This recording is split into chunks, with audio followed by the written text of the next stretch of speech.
और रामचंद्र भगवान की जय। उमापति महादेव की जय। बालकृष्ण भगवान की जय। श्री हनुमान जी महाराज की जय। पूज्यपाद गोस्वामी तुलसीदास जी महाराज की जय। पूज्य गुरुदेव भगवान की जय। हरि ओम नमः पार्वती पते हर हर हर महादेव।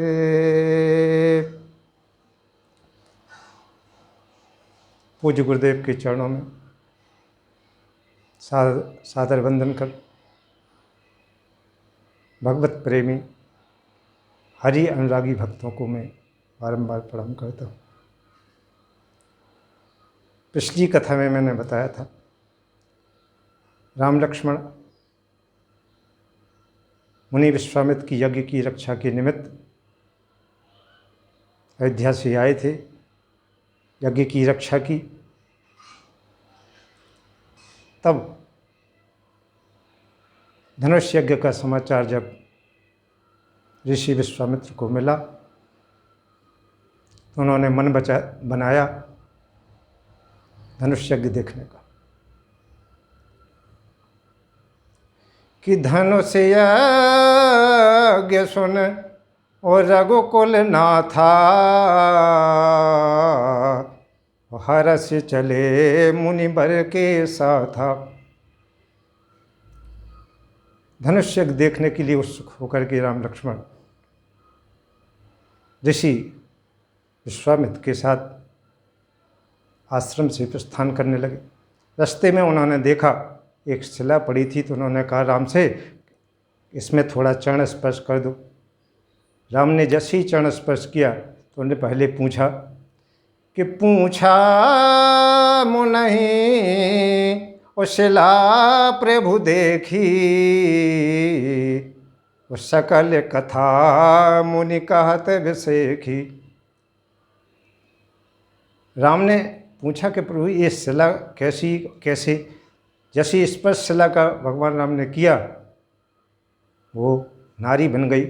रहस्य पूछा तो उन्होंने बताया कि गौतम ऋषि थे, उन्होंने अपनी पत्नी अहल्या को श्राप दे दिया था कि तुम पत्थर बन जा। जब त्रेता युग में भगवान राम का अवतार होगा उनके चरण की रज से तू इस श्राप से मुक्त हो जाएगी। इस प्रकार से मुनि के साथ राम लक्ष्मण आगे चल देते हैं। ऋषि विश्वामित्र उनको अपने साथ में लेकर के और गंगा जी के तट पर पहुँचते हैं।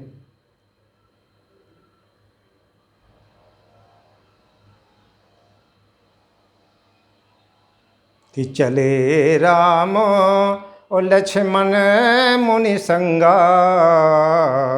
और गए जहाँ जग पावन गंगा। गंगा जी का वहाँ वृतांत सुनाया ऋषि विश्वामित्र ने। तुम्हारे पूर्वज भागीरथ कठिन तपस्या के द्वारा इसको पृथ्वी पर लाए थे। संसार के समस्त पापों को नाश करने वाली ऐसी ये गंगा जी है। उसमें स्नान इत्यादि किया। निवृत्त होकर के आगे चलते हैं जनकपुर के लिए। नगरी के पास जैसे ही पहुँचते हैं तो विश्वामित्र और महामुनि आए और समाचार मिथिलापति पाए। मिथिला नरेश जनक को समाचार मिल गया कि ऋषि विश्वामित्र यहाँ पधारे हैं। उनके स्वागत सत्कार के लिए वह चल दिए। उसके पहले राम लक्ष्मण ने अनुमति ली कि थोड़ी जनकपुर की शोभा देख लें। तो वो बाहर भ्रमण कर रहे थे। जनक जी आए, ऋषि विश्वामित्र से मिलते हैं। ऋषि विश्वामित्र ने जनक जी की कुशल छेम पूछी उसी समय कितने ही अवसर ओ आए दो भाई, और रह गए देखन फुलवारी। उसी समय राम लक्ष्मण दोनों आ जाते हैं। मिथिला नरेश ने कहा, हे ऋषिवर, ये दोनों बालक कौन हैं, कहाँ के? ऋषि कहने लगे कि रघुकुल मणि और दशरथ के जाए, मम हित लाग नरेश पठाए। बोले आश्रम में राक्षस लोग यज्ञ नहीं करने देते थे, तब मैं राजा दशरथ के पास गया, उनसे याचना की तो वो आने को तैयार हुए, लेकिन मैंने कहा राम लक्ष्मण को भेज दो। तो ये यज्ञ की रक्षा के निमित्त राजा दशरथ ने हमारे साथ भेज दिया था।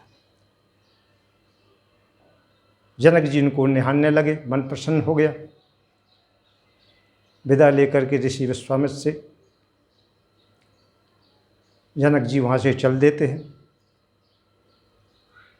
तब राम ने कहा ऋषि विश्वामित्र से, गुरुदेव, लखन की इच्छा है कि नगर भ्रमण कराएं। ऋषि विश्वामित्र राम की भावना समझ गए और उन्होंने कहा, हे राम, तुम दोनों भाई जाकर के नगर भ्रमण कराओ। इस प्रकार से अनुमति लेकर के दोनों भाई नगर भ्रमण करने के लिए चल देते हैं। राम लक्ष्मण को नगरवासियों ने देखा, जो जहाँ जैसे खड़े थे वैसे के वैसे खड़े रह गए। उन्होंने ऐसे रूप स्वरूप वाले राजकुमार कभी नहीं देखे थे। सगुण रूप में अगर परमात्मा का सगुण रूप किसी को देखने मिल जाए तो उसकी क्या कहना है। ऐसे घूमते फिरते हुए नगर का परिभ्रमण किया। जहाँ धनुष्य घोना था वहाँ जाके देखा कैसी सुंदरता, किस प्रकार से साज सज्जा सजाई गई थी। कुछ स्त्रियाँ आपस में बात करने लगी। बोले तुम्हें पता नहीं है? बोले क्या? कि मुनि कौशिक ओ मख के रखवारे, और जिन रन अजर निशाचर मारे। ये साधारण बालक नहीं है। बोले कैसे?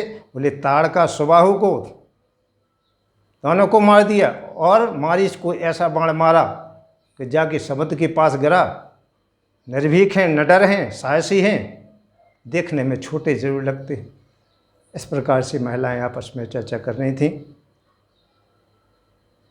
प्रभु राम लक्ष्मण दोनों परिभ्रमण करते हुए लौट के अपने गुरुदेव के पास आ जाते हैं। शाम का संध्या वंदन किया। सुबह जब प्रातःकाल हुआ तो समय जाने गुरु और आयस पाई, और लैन प्रसून चले दो भाई। सुबह की पूजा के लिए गुरुदेव से आज्ञा प्राप्त करके और फूल लेने के वास्ते दोनों भाई चले गए। पुष्प वाटिका में पहुँचते हैं। आगे गोस्वामी जी लिखते हैं, कितने ही अवसर और सीता तह आई,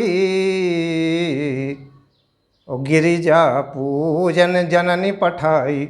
उसी समय माता सीता अपनी माता की आज्ञा लेकर के गिरजा पूजन करने के वास्ते उसी पुष्प वाटिका में आती हैं। योग संयोग की बात यही होती है। भगवान जब योग बनाता है तो इसी प्रकार से बनता है। माता सीता के साथ और अन्य सखियां भी थीं। एक सखी पीछे रह जाती है, वो तितली पकड़ने में लग गई, उसने सबसे पीछे रह गई। वो उसकी निगाह उन दोनों राजकुमारों पर पड़ती है। उनका ये राजकुमार तो वही है जिससे पूरा नगर कल अचंभित हो गया था। दौड़कर आई सीता जी के पास में, सीता जी से कहती है कि देवी जी की पूजा तो बाद में हो जाएगी, लेकिन जिन्होंने पूरे नगर को आनंदित किया है वो राजकुमार अपने इसी पुष्प वाटिका में आए हैं। इसलिए हे सीते, तुम उनके दर्शन तो कर लो। सीता ने सोचा अच्छी बात है। उसी समय सीता जी पूजा को छोड़ के और भगवान राम को जो है देखने के लिए चली आई कि तासु बचन अति और सियई सुहाने वो हरस लो ला दरस लाग लोचन अकुलाने। उनके दर्शन के लिए नेत्र व्याकुल होने लगे। एकटक होकर खड़ी रही माता सीता। वहाँ से चलती हैं गिरजा पूजन के लिए। माँ से अंतर्मन से माँ से प्रार्थना करती हैं, माँ कृपा करना। हाथ जोड़ के गिरजा से प्रार्थना करती कि देव पूज पद और कमल तुम्हारे और स्वर नर मुनि सब होए सुखारे। हे माता, संसार में ऐसा कौन सा कार्य है जो आप नहीं कर सकती हैं? असंभव कार्य को संभव करने में आप सक्षम हैं। आप जगत माता हैं। हमारी विनती है कि जिनको मैं देख के आई हूँ वो ही हमारे पति बने। माता ने प्रार्थना सुनी कि विनय प्रेम बस ओ भई भवानी ओ खसी माल मूरत मुस्कान। माता जी मुस्कुराने लगीं और वहाँ से फूल नीचे गिराया एक अपने आप आशीर्वाद स्वरूप कि सोने सी सत्य और आशीष हमारी और पूज ही मन कामना तुम्हारी। हमारा आशीर्वाद है सीता, तुम्हारी मनोकामना पूर्ण होगी।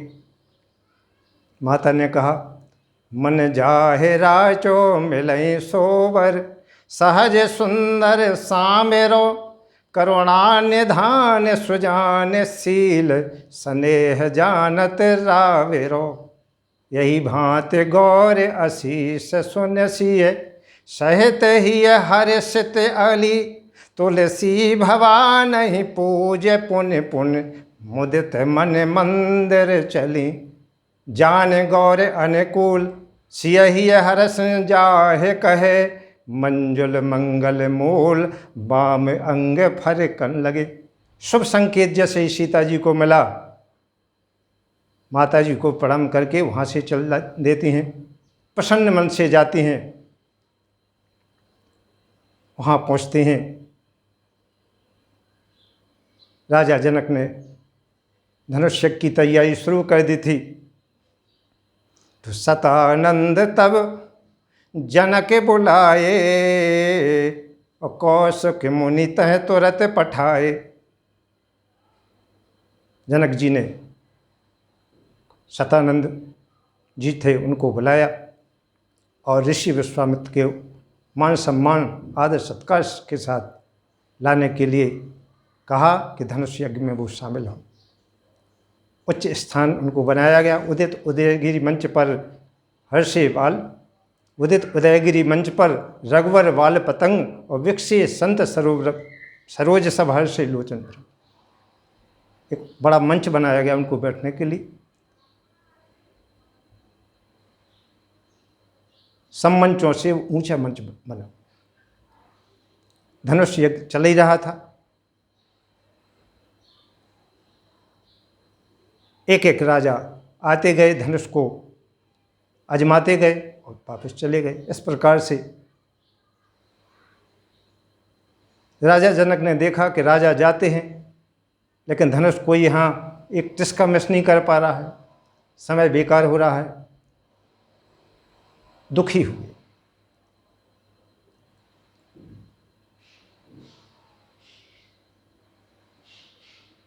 तब राजाओं ने विचार किया इकट्ठा मिलके धनुष उठाएंगे। तो कहते भूप सहस दस और एक ही बारा और लगे उठावन टरही न टारा।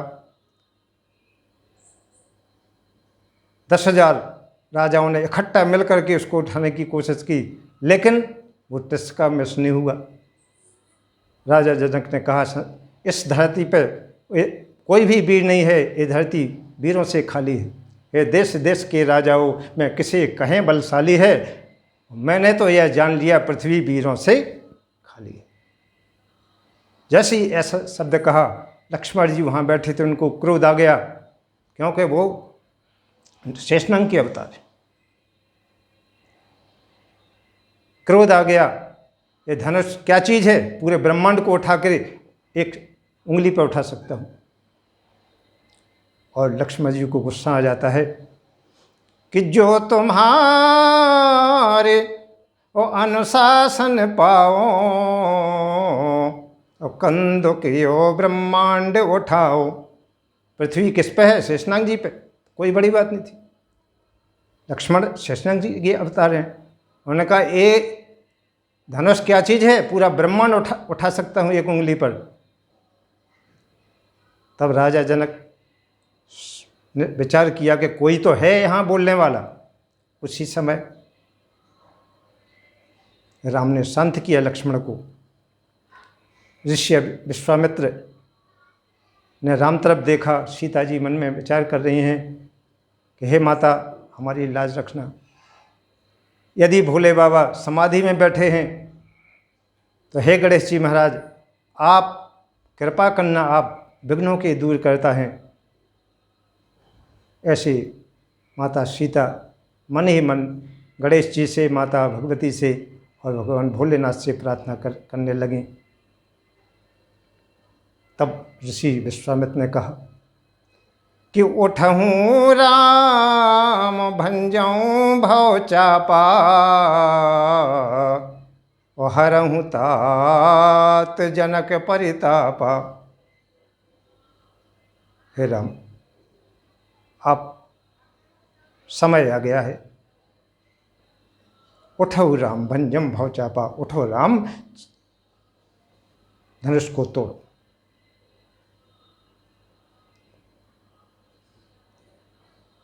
मैटहूँ तात जनक परितापा। संताप जो है, उन्हें ये नहीं कहा कि जो है जयमाला मत शादी हो जाए तो पहले नंबर जयमाला के लिए फिरते, नहीं, संताप हरिये जनक का। उनको जयमाला से मोह नहीं था भगवान। गुरु की आज्ञा कि जनक जी का संताप हरना है, ऐसा शब्द कहा। भगवान राम मर्यादा के प्रतीक थे, गुरु की आज्ञा को स्वीकार किया, उठ के चल दिए।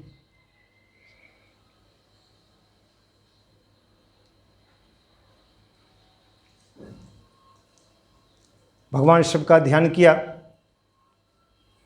अपने माता पिता का ध्यान किया, समस्त ऋषि मुनियों का ध्यान किया। सबका ध्यान करते हुए भगवान राम वहाँ पहुँचते हैं।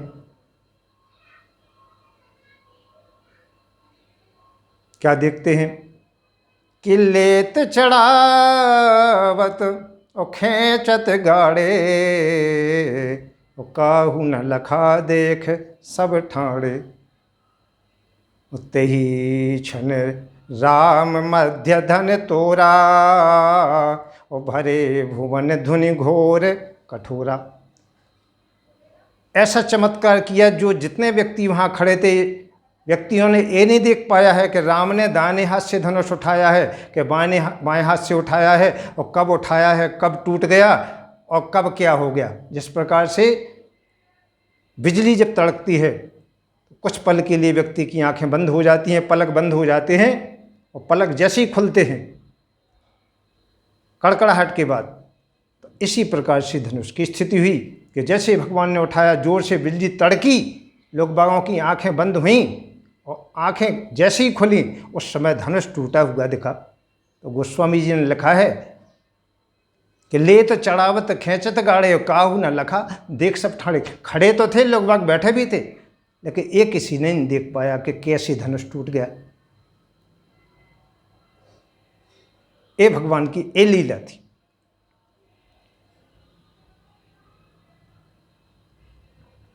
धनुष टूटने की आवाज़ सुनकर परशुराम जी ने आवाज़ सुनी तो वो समझ लिया कि कुछ ना कुछ तो ऐसा हो रहा है जो नहीं होना चाहिए था, और उनको शंका हो गई कि हो ना हो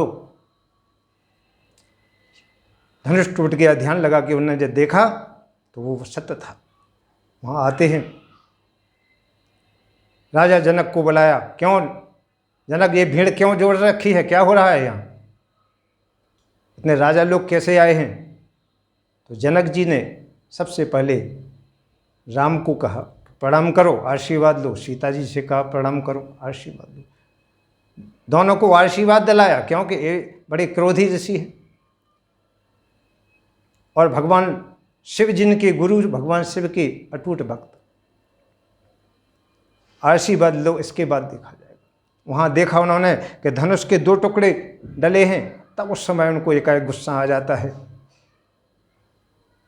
ते ही समय सुन शिव धन भंगा और आयु रघुकुल कमल पतंगा। तो भगवान राम ने सोचा बात ना बढ़े तो अपन सही बता दो। सही बताने में हो सकता है बात वहीं की वहीं ठंडा जाए। कि नाथ संबोधन बिना, ऐसे भगवान राम ने कहा कि नाथ संबोधन और भंजन हारा हो यहीं को एक दास तुम्हारा। आपका ही कोई दास होगा। तब उन्हें और गुस्सा आ जाती है कि सुनहु राम जही और शिव धन तोरा और सहस बाहु सम सो रिपु मोरा। और तुमने सहस बाहु का नाम सुना है? इसको, जिससे सब डरते थे, वो सहस बाहु के समान हमारा शत्रु बन जाएगा अगर उसने ये त्रुटि की है। चाहे तुमने की हो तो तुम भी हमारे शत्रु बन गए। इस प्रकार से जब परशुराम जी को क्रोध करते हुए देखा तो लक्ष्मण जी आगे आ जाते हैं। लक्ष्मण जी कहने लगे कि छुअत टूट और रघुपत न दोषु और मुनि बिन काज करई कत रोसु। अरे बोले, आप तो बिना काम के बड़बड़ा रहे हो। उस धनुष में कोई ऐसी ताकत ही नहीं थी। टूटा क्यों है? इसलिए कि वो पुराना था, जीर्णहीन था, ऐसी स्थिति का था। और अगर टूट गया तो क्या बड़ी बात हुई, कोई क्यों रोष कर रहे हो? तो परशुराम जी ने राम को छोड़ा और लक्ष्मण जी के पास आ जाती हैं। कुठार लिया, फरसा उठाया, बोले पता नहीं है, सब लोग हमें डरते हैं। ये जो परशु लिए है ना, जो भगवान ने दिया था, और इससे मैंने 21 बार क्षत्रियों का संहार किया है। कहाँ लगता है, इतना छोटा बालक होकर इस प्रकार से बड़ बड़ बातें कर रहा है। तो लक्ष्मण जी फिर से कहने लगे कि पुनि पुनि मोह ओ दिखाओ कोठारू और चाहते उड़ावन फूंके पहाड़ू। बोले तुम ये समझ जाए कि पहाड़ को फूंक मारो तो उड़ जाए, मैं ऐसा डरता नहीं हूँ। गले में फरसा रख रहे हो तो इसका मतलब ये थोड़ी कि जो है मैं डरता हूँ। बात ही नहीं सुन रहे तुम आप पूरी। लक्ष्मण जी कहने लगे कि हाँ कुमड़ बतिया को उनाई और जे तर जनहि देख मुर जाई। तो कुमड़ा की बॉलें नहीं हैं, क्योंकि कुमड़ा की जो बॉल होती है ना आगे की, जिसमें आगे बॉल बनती जाती है, फूल लगता है, फिर कुमड़ा लग जाता है, तो उसको उंगली दिखा दो मुरझा जाती है, फिर आगे वो बॉल नहीं बढ़ती है। तो लक्ष्मण जी ने कहा कि मैं कोई कुमड़े की वो छोटी छोटी बॉलें नहीं हैं, तुम्हारे इस क्रोध से जाके छुप के बैठ जाए कहीं। तब भगवान राम समझ गए कि लक्ष्मण जी का गुस्सा और तेज हो रहा है, तो समझाते जा रहे लक्ष्मण जी को राम। लक्ष्मण जी कहने वीर व्रती तुम धीर अछोभा और गारी देत न पावूं शोभा। अरे तुम ब्राह्मण हो, ये कहते हो कि हम ऐसा किया, लेकिन तुम्हें गाली देते हुए शोभा नहीं देता है। जब स्वयं स्वीकार कर लिया है हमारे भाई ने कि धनुष मैंने तोड़ा है तो समझना चाहिए, लेकिन फिर भी आप बढ़ते हुए चले जा रहे हैं। तो लक्ष्मण जी की बात सुन सुन करके उनको और तामस बढ़ता गया। राम जी हाथ जोड़ करके कहने लगे प्रभु आप सब चीज़ में श्रेष्ठ हैं। आप एक तो मुनि हैं, मुनियों का, ऋषियों का, संतों का मैं हमेशा सम्मान करता हूँ, ब्राह्मणों का सम्मान करता हूँ। आप तो सब चीज़ों में उच्च हैं, और यहाँ तक कि हमारा 2 अक्षर का नाम है राम, वो आपका तो 5 अक्षर का नाम है परशुराम। तब भी आप बड़े हैं, वो बालक है। वो बालक इस प्रकार की हरकतें करती हैं तो बड़ों को माफ़ कर देना चाहिए, क्योंकि बालक ऐसे ही होते हैं, उनको ज्ञान नहीं होता है, वो आपके महत्व को क्या समझें। तब राम की बात सुन करके उनका कुछ क्रोध शांत होगा। एक भाई तो ठीक है, एक तेज है, एक ठंडक प्रदान करता है, कुछ शांत हो गए। तब उन्होंने, परशुराम जी ने अकस्मात देखा भगवान का दिव्य रूप श्री राम में देखा, और उनका नहीं लेकिन पूर्ण प्रमाणिकता होना चाहिए, ये तो दिव्य रूप की झांकी उनको लगी कि भगवान विष्णु का अवतार हैं। तो उन्होंने पूर्ण परीक्षण के लिए कहा कि राम रमापति और कर धन लेहू और खेचऊँ मिटे मोर संदेहू। हे प्रभु, हमें आपके अंदर जो श्री हरि की आकृति दिखाई दे रही है, आपकी ही प्रेरणा से दिखाई दे रही है वो, इसलिए यदि आप वास्तव में भगवान विष्णु का अवतार हैं, तो हमारे गुरु भगवान शंकर ने धनुष दिया था कि जब भगवान राम का रूप में अवतार लेंगे तो केवल वो ही इसमें चढ़ा पाएंगे, जब विष्णु का अवतार होगा। तो यदि आप वो हैं तो इसको आप चढ़ाएं। भगवान राम ने उसको लिया, चढ़ा दिया। परशुराम जी शांत हुए, भगवान को उन्होंने प्रणाम किया, वन में चले गए तपस्या करने के लिए।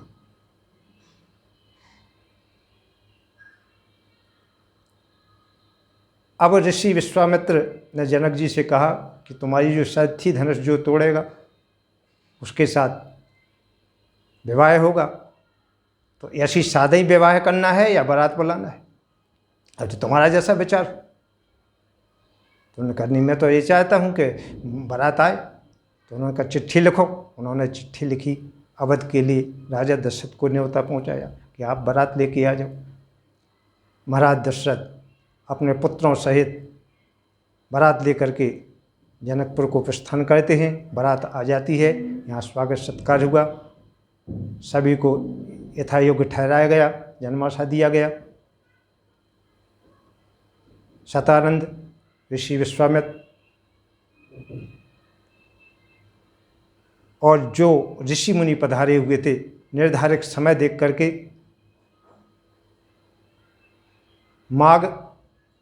मार्गशीर्ष शुक्ल पक्ष पंचमी का तिथि थी, उस दिन का मुहूर्त निकाला। वो आज विवाह पंचमी के नाम से जानते हैं, मार्गशीर्ष शुक्ल पक्ष पंचमी। विधि विधान के साथ में राम के विवाह की तारीख निश्चित हुई। तब राजा जनक के जो भाई थे उनके यहाँ भी 3 कन्याएं थीं। तो जनक ने ऋषि विश्वामित्र से आग्रह किया कि यदि आपकी आज्ञा हो तो 3 कन्याएं हमारे भाई की हैं और 3 राजकुमार और जो राजा दशरथ के हैं, तो इन चारों का एक साथ में अगर पाणी ग्रहण हो जाए तो अच्छी बात है। दोनों की सहमति बनी और 4 मंडप अलग अलग जगह बने। चारों भाइयों को, उनकी चारों कन्याओं को अलग अलग जगह बैठाल करके एक समय में, उसी समय में सबका पाणी ग्रहण संस्कार हुआ। विधि विधान से, वेदोच्चारण मंत्रों से उनका पाणी ग्रहण हुआ, विवाह कार्य संपन्न हुआ। तो भगवान शिव पार्वती जी से कहते हैं, गोस्वामी जी लिखते हैं कि यही विधि राम और ब्याह उछाऊ और सकई न बरन सहस मुख जाऊ। हे पार्वती, शेषनाग जी अपने 1000 मुखों से भी इसका वर्णन नहीं कर सकती हैं और माँ सरस्वती नहीं कर सकती हैं, तो कौन करे इस विवाह का वर्णन। ऐसा भगवान राम का विवाह हुआ। और आज की कथा को मैं यहीं विराम देता हूँ। कुछ संकीर्तन। श्री राम जय जय राम, श्री राम जय जय राम, श्री राम जय जय राम, श्री राम जय जय राम, श्री राम जय श्री राम जय राम जय जय राम। श्री राम जय राम जय जय राम। श्री राम जय राम जय जय राम। सीताराम सीताराम सीताराम सीताराम सीताराम सीताराम सीताराम सीताराम सीताराम सीताराम सीताराम सीताराम। सभी भक्तों को बहुत बहुत धन्यवाद। जय श्री सीताराम।